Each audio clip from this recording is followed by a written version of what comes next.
Welcome to Kevin Deal Photography, where I take you on my journey through photography. On today's episode, we're going to be doing an in-depth review of the Canon R50.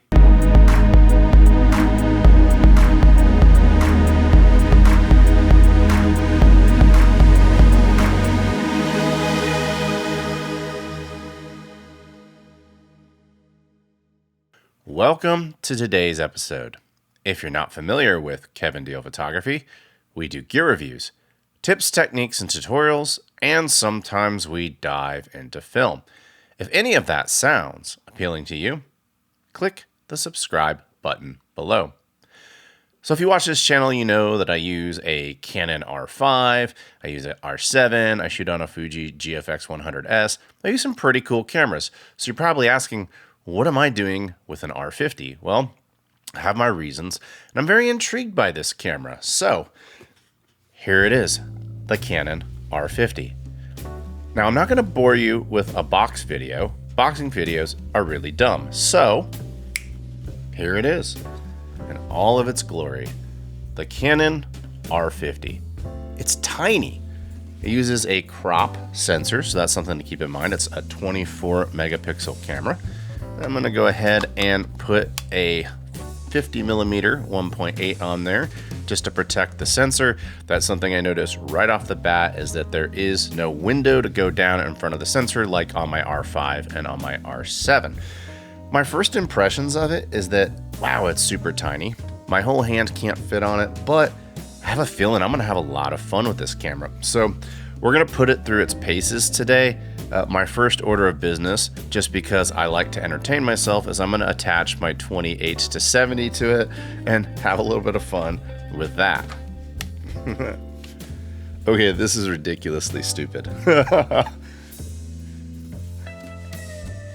practically need a tripod collar for the 28 to 70 now because it is so front heavy with this on there. It's ridiculous to try to carry it like this. You can do it, but you're gonna have to take one hand and put it underneath. Anyway, I just thought that was kind of funny. So this is a 24 megapixel camera.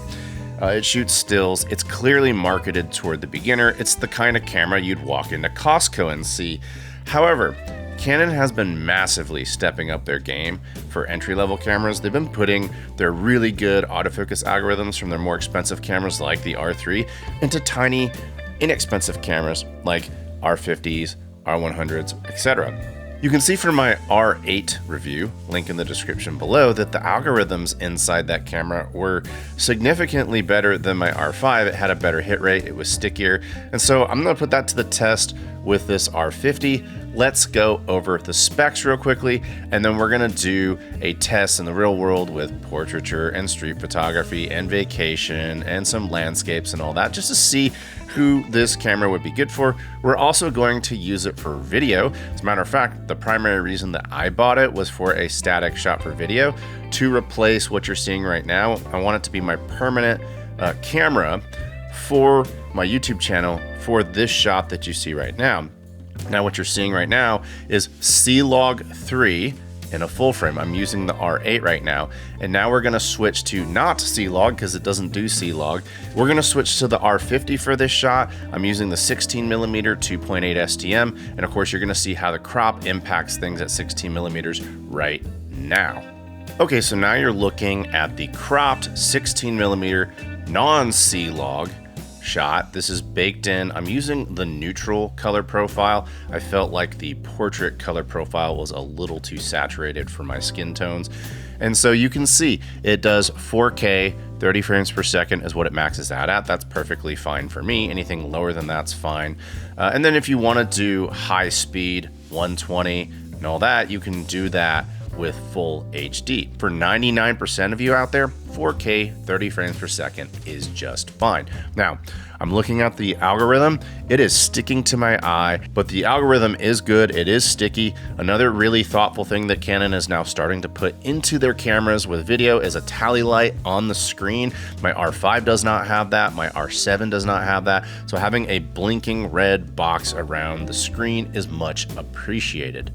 So anyway, I am very satisfied with this result that you're seeing right now. This video result as this static shot for my YouTube channel is why I purchased this camera for the most part. But I want to test it out in environments. Like I said earlier, let's go put this to the test and see how good it is for stills. The Canon EOS R50 is a 24.2 megapixel CMOS APS-C camera.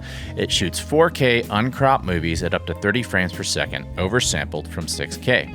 It uses dual pixel CMOS AF2 technology. It can shoot 12 frames per second in electronic first curtain and 15 frames per second in electronic shutter mode when shooting in JPEG.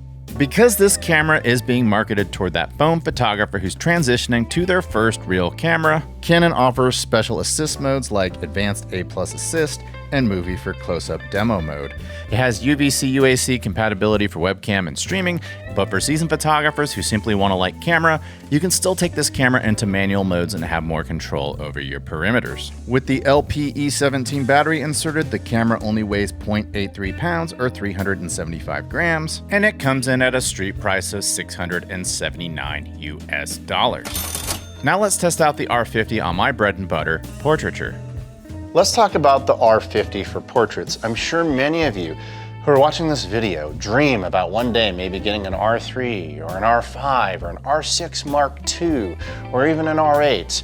And you're thinking, well, the R50 will be a stepping stone. It probably won't take great pictures, but one day I'll take great pictures with one of these other cameras. That's hogwash. I am a portrait photographer. I'm telling you that this camera takes really good portraits. It's more about your lenses and your lighting, and that is what's going to get you to your final result much better than your camera. The autofocusing system on this is more than capable. However, there is a caveat with this camera. If you want to use this camera with a flash or flash trigger, you're going to have to purchase a $39.99 adapter. We'll talk about that and the pros and cons later. So that's something to keep in mind. And so on today's shoot, what I'm gonna do to get around to not having a hot shoe is, first and foremost, I'm not gonna use my expensive pro photo lights because, let's be honest, the people who are watching this review likely aren't gonna be dropping $2,200 on a single light. You're probably looking for cheap LED options on Amazon. So what I'm gonna do in today's shoot to show you a realistic scenario in which you could use this in the studio is I'm gonna bump my ISO up to about 400. I'm gonna take my aperture, which I normally have around f8 or f11. I'm gonna open it up to something closer to like f4. And then my model's just not gonna have to move around very fast. I'm gonna keep my shutter speed around a 200th of a second or something like that. And so that will allow me to take headshots with this in a studio. You're gonna see it's more about your lighting than it is about your camera. You can absolutely take amazing shots with this camera. So with all that in mind, let's see what kind of shots we can get with the R50 in a continuous lighting scenario with studio portraits.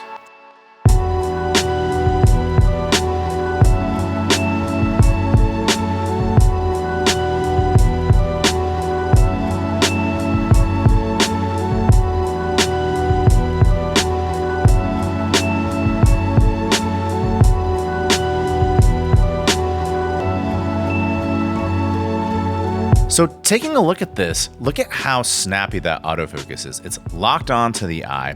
It's following Gabby around everywhere.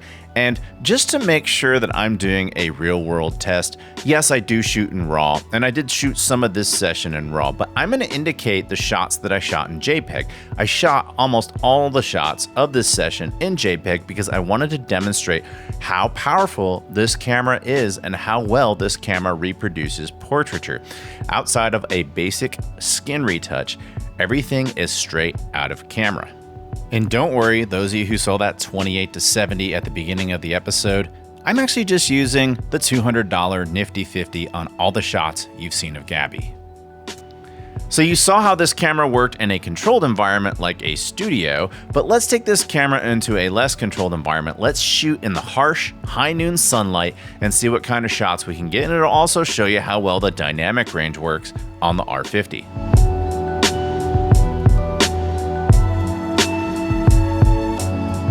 For these shots, I pulled out a mix of my L lenses and the STM lenses, and no surprise, when you look at all these shots, they look pretty awesome.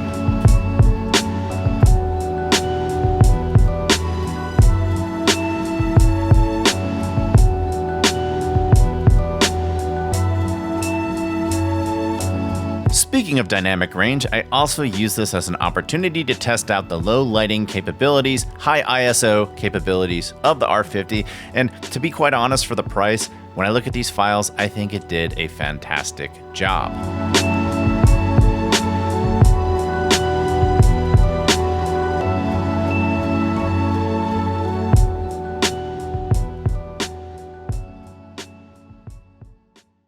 So for street photography, the whole point of street photography is to be discreet.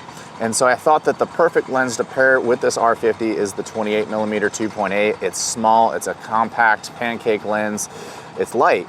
And so I'm gonna try this out first. It also kind of helps settle that debate because in the full frame world, there's 35mm and 50mm preferences in street photography. This puts you right in the middle. I think it's right in that 40-45mm range when you factor in that 1.6 crop factor on a crop body. So we're gonna try this guy out in today's episode. I'm still gonna try out the 16mm on this R50, and I'm also gonna try out the 35 and the 50.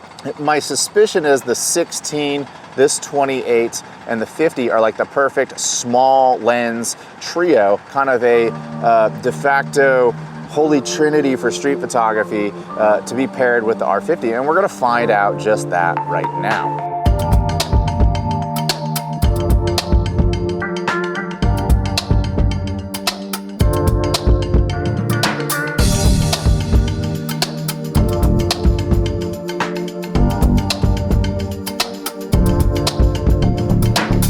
I typically shoot RAW when I shoot street photography, but I know many of you who are looking at this camera are beginners, and so JPEG may be the way you prefer to shoot. And there's nothing wrong with that. As a matter of fact, this whole slideshow, I'm going to show nothing but JPEGs straight out of the camera, outside of a crop here and there because I didn't compose the shot correctly.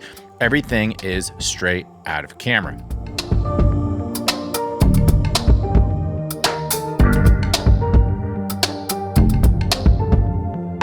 You can see subjects on bikes. The R50 tracked them. Of course, that buffer ran out quickly, but it did track that bike as it went by with no misses.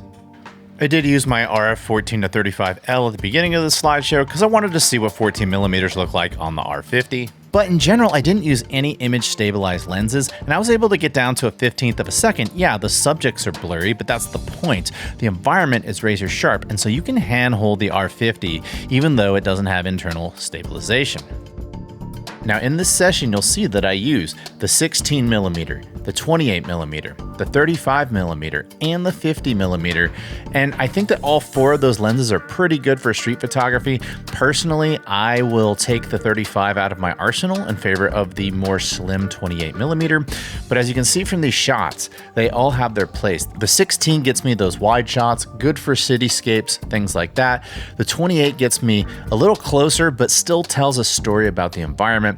And then there's the 50mm, which has a really great photojournalistic look. It pulls me in closer to my subjects. It allows me to stay discreet. And so, in my opinion, the 16, the 28, and the 50 are, in fact, my three favorite lenses to use on the R50 for street photography. So now that you've seen that the R50 does great for street photography, general walk-around photography, let's check out what it can do for wildlife and sports.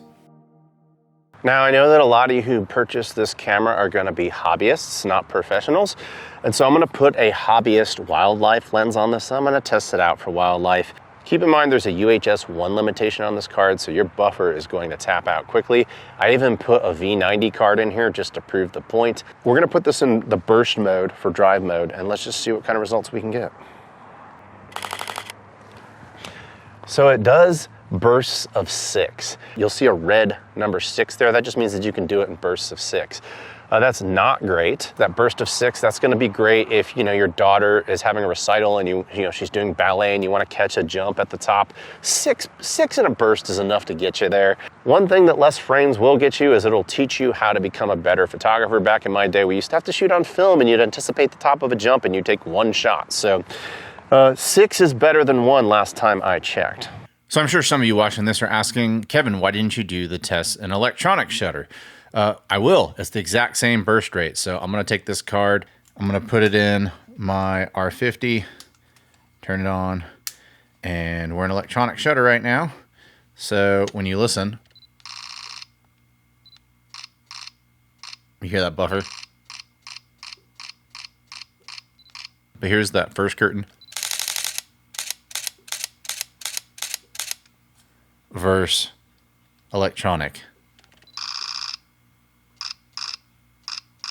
The buffer sounds exactly the same, so there's no real advantage to putting it in electronic shutter. You would only put it in electronic shutter, in my opinion, if you want to put it in silent shooting and you're in a place like a museum. If you're shooting sports, you're shooting wildlife, just leave it in electronic first curtain. And since many of you watching this video are new to photography, when you do shoot in fully electronic, any fast-moving objects laterally close to the camera can cause warping. Check out the warp tire of this car as it goes by. It's definitely not a perfect circle, so keep that in mind when you use electronic shutter. Now, if you do decide to shoot in JPEG, the R50 can do 12 frames per second in first curtain shutter, and it can do 15 frames per second in fully electronic shutter. But do keep in mind that if you do use darker lenses to shoot stuff like birds, you're going to have higher noise, higher ISO, and in those situations, RAW files handle better in post-production than JPEGs. Now let's take a look at a few files to see how that sensor resolves in high ISO situations. So as you can see in the sequence right here, it's going to be choppy because you're only getting 6 shots in a burst. And then there'll be a pause, and I have to wait a couple seconds, and then I can start another sequence again. But it does track pretty well. It just has a miss here and there, but that is what you can expect if you're going to shoot in burst mode with this camera. As far as high ISO performance, I think it does just fine up to 6400 if it's properly exposed. Once you get above 6400, it can get a little noisy. If you underexpose at 6400, it also gets noisy in the shadows. But in general, I think it does just fine considering the price point. And I do think people overblow noise. So if you are a beginner looking to buy this camera and you hear people complain about noise in Facebook groups, just keep in mind, Facebook groups are the only place in the world where people actually care about noise. Nobody zooms into files at 400% and looks at the noise, so don't worry about it and don't let it bother you. Now let's check out how the R50 does for vlogging. All right, so for those of you who are watching this video who are looking to get your quote-unquote first real camera, something you got to keep in mind when you're transitioning from your camera phone to a real camera is you do need image stabilization. Now, the R50 does not come with built-in image stabilization. Therefore, you need to get it with your lens. Now I'm using the RF14 to 35 f4 IS USM. It's a little expensive for an R50 owner, so you'll want to check out the RFS 10 to 18, 4.5 to 6.3. Rest assured, it also has image stabilization and a very quiet STM motor that won't overpower your microphone. So when you look at these shots, is this smooth enough for you? And if it is smooth enough for you, great. If this isn't wide enough for you, don't worry, that 10 to 18 millimeter lens that I told you about is a tiny bit wider than what you're seeing right now. So keep that in mind if you're looking to get that $329.99 lens. And for all of you who want to make content for phones, all you got to do is turn this guy sideways because it utilizes a 2:3 aspect ratio, just like your phone. Okay, so now that I've used the R50 for everything from portraiture to general walk-around photography to video, street photography, wildlife, sports, what are my thoughts? My thoughts are that for $599, this is a pretty good value of a camera. It gives you so much considering how much you spend. But let's talk about the pros and the cons. So the first pro I want to talk about, obviously, is that this camera is small, it is light, and with my average size hands, I feel like the grip is comfortable. It's got that nice gripping rubber to it. And frankly, if you're watching this and you have big, beefy hands that maybe will just be too big for this, rest assured that for about $45, $50, you can buy extension grips that don't require any tools. They just go to the bottom, screw in, and you're good to go. So I would say that even though it's a small, light camera, it's a comfortable camera. And I actually do like the fact that it uses the NP17 battery, the smaller one, because unlike on the R8, which this battery is not made for, in my opinion, and one of the biggest cons of the R8 is that this battery runs out pretty quickly because that has a more demanding sensor of the R6 Mark II. On this sensor, you get several shots out of it. I think it's like 400 or something like that. I'll put the number at the bottom of the screen, but you get plenty of shots off of one battery, and you get quite a bit of video life out of that as well. So The small size, how light it is, definitely a pro. The image quality is fantastic. You saw throughout this video, I showed you almost exclusively JPEGs because I wanted to show you what the camera could do on its own. And while there were a few examples where I used the more expensive lenses, I primarily stuck to the entry-level STM lenses that Canon makes because I know that most of you who are watching this video, that's going to be your budget. You're not going to be able to afford an 85 1.2 to pair with this, and frankly, it would be so front-heavy it probably wouldn't make a lot of sense. So the image quality on this is fantastic. The video quality, oversampled 4K, it's 6K oversampled, and I think it gives you a fantastic image quality. No, it doesn't do C-Log 3, but most of you who are entry level who are coming to this probably don't even know what C-Log 3 is. And if you did, you're a videographer and you're probably looking at a better camera to begin with that is more dedicated for video. This is for that beginner content creator, and for that, I think it does just fine for both video and stills. The autofocus absolutely nails on this. The dual pixel CMOS 2 autofocus is incredible. It sticks to the eye, in my opinion, just as well as my R5, and in some cases even better if it's a stationary object. I actually think that this camera, the autofocus is stickier than my R5 for stationary objects. For moving objects, I still think the R5 has the advantage there. Even though this has tracking, I feel like the autofocus on the R5, if there's a bird in flight or maybe a bike going by really quickly, I think the R5 is a little better there, but this is not that far off. You get the occasional miss. It's not a big deal. And then, of course, they give you 3 different autofocus modes. They give you servo for moving objects. They give you one shot for stationary objects. And then they give you the AI focus where the camera decides if something is stationary or if it's moving. And that's probably good for some of you beginners out there who don't understand autofocus to its fullest. You can let the camera decide for you. It also has UVC, UAC for live streaming if you want to do full HD 30 frames per second. And so that's a really cool addition to this camera. I also like the fact that they give you the option. If you want the camera to hold your hand through things, they have modes that will do that. They have custom filters, they have auto modes, and that's great for those of you who need that. But for people such as myself, somebody who's coming over from an R5 and using this as just a small walk around camera, I can still shoot in manual modes, and that makes me feel at home with those nice Canon ergonomics. Something I forgot to mention throughout this video, and it's because I'm so used to using strobes, is there is actually a built-in flash. So I forgot to mention that, but if you find yourself in a situation, maybe you're taking family photos and you have a backlit subject and you're like, man, it's just showing me a silhouette, you can just take this guy. Now, it's not going to be the best looking flash in the world. In my opinion, the worst place to put a flash is on top of the camera. That usually just doesn't look very good, but it'll get you through in a pinch. Another great thing about this camera is you can customize, which is awesome. I like the fact that I can customize some of the buttons, some of the dials. That is definitely something I've grown accustomed to being a Canon user. And that is a feature that you find in the R3, the R5, all their more expensive cameras, they are putting it in the R50. There's also USB-C and HDMI on here. The HDMI is going to be great for streaming, and then the USB-C is going to be great if you want to use something like the EOS utility, or you want to shoot tethered into Capture One or Lightroom. You can do that with this camera. And so I'm definitely going to say USB-C is a pro, but I'm also going to say that USB-C is a con. And I'm going to explain why USB-C is a con. So I shoot tethered in the studio all the time. And on every single Canon camera I own, the USB-C port is on the non-grip side. Well, on the R50, they decided to put it on the grip side. Okay. So if you want to take pictures of people, you're going to have to like split your fingers like this, and it kind of gets in the way of you trying to hit your shutter release.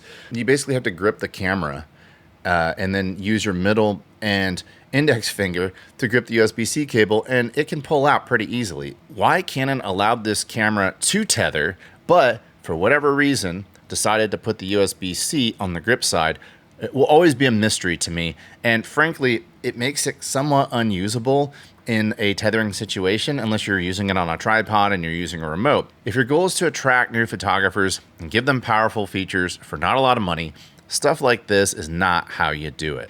And speaking of decisions that Canon made with this camera that are boneheaded and are big WTF moments, if I were to put any trigger or any flash on here, it would not work. No. Canon decided that you have to spend $39.99 on an accessory to put on top of this camera in order to have the right to use a trigger or a flash or a speed light. And here's the big problem I have with that. The person you're marketing this camera toward probably has a limited budget. So why are you charging them a tax of $39.99 for the right to use external flashes when that's something that is not exactly a luxury thing to have? Any working photographer probably needs the ability to use flash unless they're like a landscape photographer or something like that. So to put an intermediary accessory in between this and the flash doesn't make a lot of sense to me, and I think it's a money grab. And the more important thing is I have huge concerns because the R5 and the R6, which are premium cameras, if you look on the internet, there are plenty of examples of the hot shoes breaking on those cameras when you put speed lights and heavier things on top of the hot shoe. Well, this camera, as well built as it is, and by the way, it's not weather sealed, but as well built as this camera is, it is not as robust as my R5 and R6. So if those cameras are breaking, and then you take these gigantic speed lights and put them on, already this speed light is pretty heavy on top of this camera, and it's very top heavy, and it's putting a lot of pressure on the hot shoe. So if you are now going to make your consumers, your users, have to also put a tiny little adapter in between this and the speed light, that's just not going to work. And frankly, if you shoot strobes in the studio, or maybe you're a wedding photographer, or you shoot events, I can't recommend this camera. Now, obviously, it only has single card slots, so I wouldn't recommend it for weddings anyway, but maybe you want to go shoot a corporate event, and you just want to shoot pictures of people having drinks and having a good time. I would be concerned using this camera for those types of events, or maybe you're just shooting a family gathering in your backyard.